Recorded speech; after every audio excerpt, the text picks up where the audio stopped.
When most people hear today, especially, the word election, it seems like they automatically think it means God's choice to irresistibly save some individuals.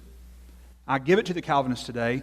I think they've done a really good job convincing this generation that's what biblical election is all about. An individual chosen before creation for effectual salvation.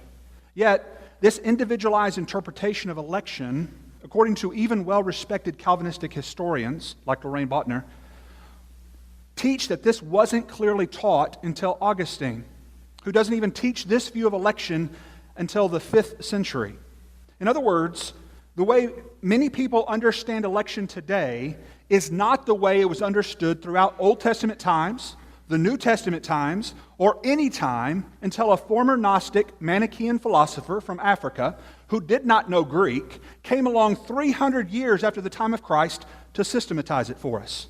The earliest church fathers, men like Irenaeus or Ignatius, who Ignatius was actually taught by the Apostle John himself, and we have some of their writings, they never taught an individualistic Calvinistic view of election. In fact, they repudiated this kind of interpretation in much of their writings. For instance, I want us to look at one early church father, the Clement of Rome. We're talking about a letter written to Rome, and he was likely in Rome, and it would have been very familiar with this letter.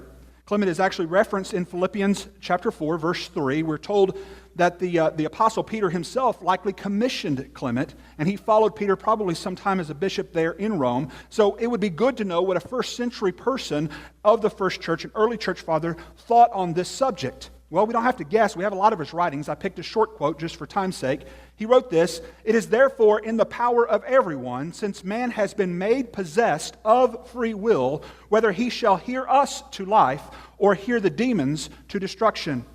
You see, very few students, in my experience, are even aware of how the church understood the nature of man or the doctrine of election for the first 400 years of the church's existence. In our modern culture, it tends to oversimplify things, if you haven't noticed.